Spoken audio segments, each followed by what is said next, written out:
Jackie Chan, My Story, had, I think, the most inauspicious beginning of any project I've been involved with. It actually began with a threatened lawsuit. And what had happened is that Raymond Chow, the founder and CEO of Golden Harvest, had sold the entire library of the Golden Harvest films, including the Jackie Chan films, to another company called Star TV. And I don't know whether he hadn't told Jackie, or maybe he told him, but he hadn't really described the full ramifications of this. So he sold all the films. And so Star TV were distributing them. And then there was some kind of changing of the guard at Star TV. And Star TV, an entity devolved away, comprising mainly former Star TV executives. And that became Media Asia. And Media Asia's first mission in life was to distribute and control the rights and images of these films, of a large library, the biggest single library of Chinese language films. And particularly the Golden Harvest films were like the jewel in their crown. And I guess not appreciating that the rights no longer resided with Golden Harvest, like his home company, Jackie opened Star Shop. The Star Shop was one of the many business ventures Jackie Chan has had in Hong Kong apart from making films. And it was a store on Canton Road selling merchandise. And the merchandise was like Operation Condor ties and Police Story shirts and all these things using images and photographs from the films that were controlled by Media Asia. And this information became known to Thomas Chung, who was at that time the head of Media Asia. And he felt, no, we own the rights to these images, and you cannot sell them because we own them now. And so they really sent, I understand, a kind of cease and desist letter to JC Group saying, you know, it's great you're doing Star Shop, but I'm sorry, you can't use these images, they now belong to us. So out of the blue, a phone call was received by Thomas, Jackie Chan's office. Would you like to come and have dinner with Jackie Chan? So Thomas's first thought was, well, even though you are Dai Guo, like Big Brother, even though you are a kung fu master, I don't think you'll beat me up in a public place. So he went down, and he went down there, and the way he describes it, he went there, and Jackie has two guys hanging around with him, Adun and Lo Wei Gong, who are like, not bodyguard, they're like minders, helpers, kind of, but they were out the front. And he came in, and he saw these guys, and they're like, oh, go on in. So he sat down. I think the opening line Jackie has was, oh, you're the guy that's going to sue me. And Thomas is very affable, very charming, and explained the legal basis for the problem. And during the conversation, Jackie said to him, you know, you're a smart guy. You know about business. You know what you're doing. We should cooperate together. So from this really inauspicious beginning, Jackie and Willie Chan, his manager, and Sol & So, their partner, became shareholders in Media Asia and looked for a venture to do. And the obvious thing was that you were going to do a film. But at that time, Jackie was just really breaking out into the Western market. He had obligations at Golden Harvest, so he really didn't have the time and energy, and there wasn't a project really there to do a movie at Media Asia. And up until that point, he'd really only made films for Golden Harvest for like the previous span of his career. So it was a big move for him to collaborate with another company. So they then said, okay, we're going to do this documentary, Jackie Chan, My Story, because Jackie had long wanted to do a documentary feature where he himself would tell the story of his own amazing career. So that was the genesis of Jackie Chan, My Story. And when Media Asia first put this project into development, there were various people brought on to write scripts that were not used. I think the first guy was Edward Tang, who was like Jackie's pet screenwriter, and he did something. He's credited on the finished film, but actually had no contribution that I can see of in the finished product. And then Richard James Havis, who was a local journalist, did a lengthy career interview with Jackie, which was really invaluable. And he also wrote a script that also was not used. And there'd been a team at Media Asia who were tracking the project and shooting footage for the project. I think part of the problem was they didn't have a finished script before they began. And I think there's always a temptation when you do documentaries, oh, you're capturing what's happening. But I do think if you're doing a documentary about a specific person, you kind of have to have a script or a roadmap at the beginning. Otherwise, you just go off in all directions. And this is what happened. They were just acquiring more and more material. And in the meantime, Jackie began to realize what a great thing it was to have his amazing life documented by a video crew. And this is when he first worked with a gentleman called Xavier Lee, ex-Lee, who is now Jackie's official videographer, who goes everywhere with him. But this was the first time that they collaborated. And Jackie was more and more into, yes, I'm going to go to do this benefit, I'm going to be going to this premiere, I'm going to go to this thing, and having a video crew following him everywhere. So he was encouraging them, shoot more, shoot more. And then at a certain point, you have to say, okay, we've spent enough time. Now we have to edit something together that works as a narrative and takes you from the beginning of Jackie's career up to the present time. And they attempted to do this, and the first drafts of it didn't work. And I think it wasn't that the people were not involved. There was one wonderful gentleman called Maggie Q who was involved from beginning to the end. And he was great, but I think he'd just been on it for too long, and he was too close to it and kind of a bit burnt out. And at a certain point he said to me, knowing me to be a long-time Jackie Chan fan and a writer and prospective filmmaker, take a look, see if you can help. And I was actually on the verge of leaving Media Asia at that time, so thank you, Jackie, for saving my career in Hong Kong films, because I then came in and looked at it and said, I think you should do this, this and this, and they put, I think, another $1 million Hong Kong on the table, which was, more, not physically, but the concept of it was more money than I'd ever wrestled with in my meager existence in Hong Kong. And we went to reshoot, re-edit, recut, and what you see is the finished product. So basically it's the result of all of those many hours of travel and hard work on YCQ and X Lee and the team, and then my vision to whatever extent I could come in and say, this is the story as people like me, who are long-time fans of Jackie, would like to see. This is the story that people want to hear, and I guess it was well received. People always ask me, why isn't so-and-so interviewed? Why don't you talk to this guy? Well, you got to understand, there's a totally opposite mentality in Hong Kong as opposed to Hollywood. In Hollywood, if you have somebody who basically cleaned the windows for Marilyn Monroe, he'll be interviewed. He'll be happy to talk about the inside life of Marilyn Monroe. In Hong Kong, it's considered terribly bad form to jump up and say, I was the best friend of Jackie Chan. I was the classmate of Jackie Chan. I made films with Jackie Chan. It's felt that you're kind of trying to steal some of their glory because you have none of your own. So it's actually very hard to get people to come out to talk about Jackie Chan. It's not they don't like Jackie Chan, they adore Jackie Chan, they respect Jackie Chan. They think Jackie will get pissed. Jackie will be like, oh, so-and-so coming out and talking about me. Can't he talk about himself? Can't he have his own career? So it was enormously difficult to get people to talk. And we, in the end, basically had the people who were close to him and people who he was working with at a specific time. I think when you're working on a movie, it's easier because it kind of falls within the boundaries of like doing stuff to promote that film. But when you call people up, would you like to come and talk about Jackie Chan? They don't want to do it. And that is why one regret I have is that we didn't get more stories about Jackie from third parties, as well as Jackie talking about himself. In terms of what isn't in my story, I think that there is and remains this huge the unseen iceberg of all these deleted scenes, unseen footage from Jackie's films, which is on 35mm and is preserved, I believe, at Golden Harvest. And because the distribution rights for those films is with Media Asia, and yet they don't have physical possession of these materials, this kind of footage has not been made available. And I dearly wished and hoped that we would have been able to bring out some of that on My Story and My Stunts, and we have not. But I think that there is, in that material, an amazing piece to be made, a documentary far superior to either Jackie Chan My Story or Jackie Chan My Stunts. So I hope in time to come somebody will say, geez, this is one of those amazing action stars of all time, and there is like literally thousands of hours of material that no one has seen. And I hope it will be freed up, and that you'll get like Jackie Chan My Story like Redux in a few years' time, and they'll use some of that material.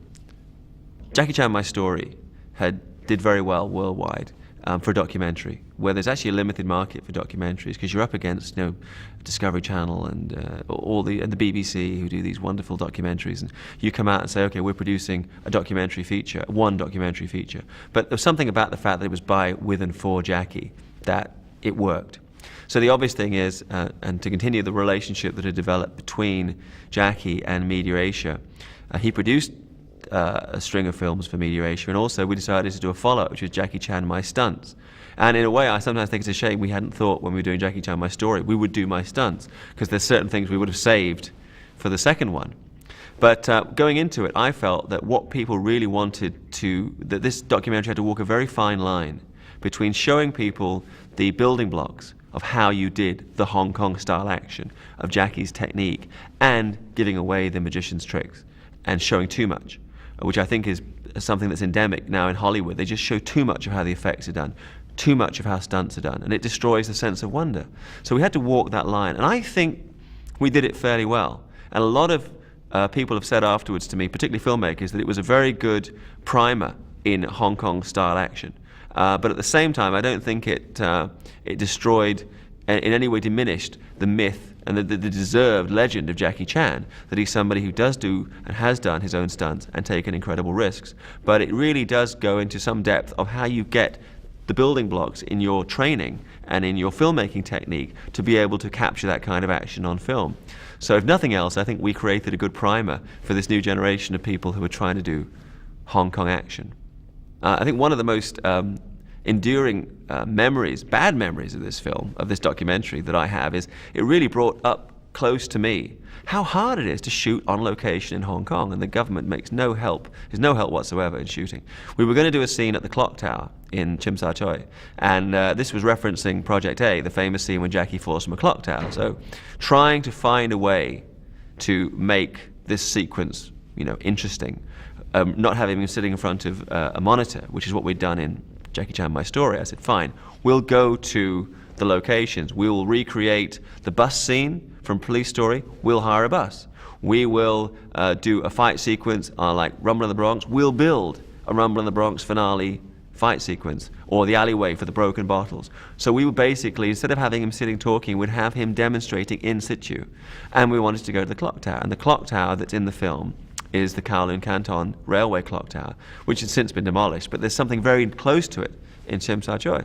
Rang up the Urban Council, can we go there and film? The public is not allowed inside this clock tower. I said, it's not the public, it's Jackie Chan. And we are a film crew, and we were shooting a documentary, and wouldn't it be good? No, you cannot have access to the clock tower. Okay, fine, we'll film outside. Please send us a diagram. So part of what I wanted to do was show the cardboard boxes at the bottom. How many cardboard boxes are going to be placed there? Could you send me the dimensions of said cardboard boxes? Are they flammable? Could you send a cardboard box to our office? And it was like this, it was like this. And it was just a nightmare. And we were just having some guy standing talking. Heaven knows what you'd have gone through for a gunfight. And the other one was the Wing On department store, which is the setting for the finale of Police Story. Now, we went there to recce. Middle of the day in the Wing On, you could hunt deer. That's how busy Wing On is. You could have hunted deer in there, that's how quiet it was. So in my innocent way, I thought, fine, we talked to their publicity department. They would love to have Jackie Chan come in the middle of the day and walk around kind of talking about his stunt sequences in Police Story and recreating them. That's probably the most exciting thing to happen in Wing On since they made Police Story in 1981 or wherever it was. Oh no, it is impossible. First of all, they charge a huge amount of money. We had to shoot after hours. So fine, we turned up after hours. What they neglected to tell us is all of the different areas in Wing On are rented out to different franchises. So after hours, they put down metal fences and turned the lights off. So the place only looked like it did in Police Story for about 10 minutes. So we were crazily filming to make it look light and alive, and then down came the barriers. So then after that, you said Jackie, and you had to do very tight sections, piece by piece, of where he shot the different scenes. And I also felt it had a kind of a deadening quality, because it was him in this big echoing mall. It was like a Day of the Dead. It was a big empty mall, when I'd hoped, please, let's have it in daylight. And they got a glass roof. So I wanted to have sunlight, but instead we had a black ceiling, which made it all depressing. And I remember we really had a hell of a time editing that and getting it so you could put it into the program. And it just taught me a really good lesson. I've been back to Wing On since. And I taught me a good lesson in why filmmakers, like 35mm movie filmmakers, complain about shooting in Hong Kong. We were doing a documentary with Hong Kong's favourite son, Jackie Chan. No interest. And we were paying. Anyway, it came out good in the end. One thing on the movie that really impressed me was people always talk about Jackie Chan as a real martial artist. And I guess in my own mind, because it was so long since he did Drunken Master 2, and he hadn't done any period kung fu movies, so to speak, that really he wasn't doing kung fu anymore. He was kicking and punching. So we actually did this whole sequence at the beginning where he was going to be going back and re-examining the old kung fu movie making era. And I had some worry in my mind, is like, can he still do it? Or not can he still do it, but would he want to do it? And as opposed to the kicking and punching and kickboxing stuff, the hyped up kickboxing he does now. I was really impressed as a kung fu practitioner and a long-term, devotee myself. Jackie's traditional kung fu moves and his skill with weapons and his movement was really amazing. And I was just, wow, this guy really has it. And if you look at that sequence at the beginning, I think in terms of him doing stuff, it's the best sequence in the film because he just has it. And he has that flow and those movements. And he still can do it, I think, just as well as he did in the good old days of doing kung fu films. And we were all really impressed by that. And he got into it as well. And probably if you look at him in that sequence, he's having the best time. Later, because I think for the kickboxing and the stunt sequence, to make them work on film, it's harder. You need film, you need time to set it up, you need all the things you need to make those things work. He was a bit more cautious about doing it on video, what he did on film, but the kung fu, he could do it. So that was, a memorable part of the filming process. And my only frustration about my stunts, and I mean this is what's great about DVD, is that you can come out and express these things. And I've got no malice towards anybody because that's the way the industry operates. But I produced the English and Mandarin versions of the film and wrote both of them. And at the end, there was all these other people came running out for producer credits and writing credits and these other things that really had nothing to do with either program.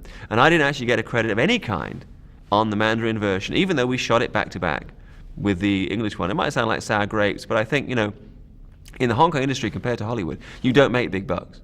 So really all you have is that experience and the credit for the work that you've done. So for the record, the credits for Jackie Chan, My Stunts, I feel, should be directed by and produced Xavier Lee, written by and produced Bey Logan. And if ever I become a multi-billionaire, I'll buy the rights back, and that's what he'll say at the front. But that's who did the work. But, they say, failure is an orphan, and success has 1,000 fathers. And My Stunt certainly has been successful, and I'm very proud of it. I look at it now. There's always a big gap between what you've anticipated you're going to do with the project and how it ends up. And I felt when the program was finished, that if people could reach into my mind and see what Jackie Chan, My Stunts was meant to look like, compared to how it is, they would lynch me. And I was so depressed. And that's one reason I didn't fight more for whatever credits I got on the film. And I was just really burnt out. Also, it was a program that took an inordinate amount of editing. And we were editing through the night. So I was so exhausted. At the end of it, I put it out there and I thought, that's it. My career is finished. I can go back to doing a Kung Fu magazine in England. And then it came out. And to this day, I would say I still get, every couple of months, somebody says, gee, I saw Jackie Chan, My Stunts, and I thought it was really unique because it was different. Because every other program out there had traced Jackie's career, the same building blocks of his career, from beginning to end, with greater or lesser degrees of success. This was the only one ever that took you behind the scenes of Hong Kong action and showed how it was done. So I'm really proud to become a part of it, and I'm glad it's out on DVD for people to, it gives it a new life for people to really check it out and see Jackie, not me, to see Jackie, which is the whole point of the process.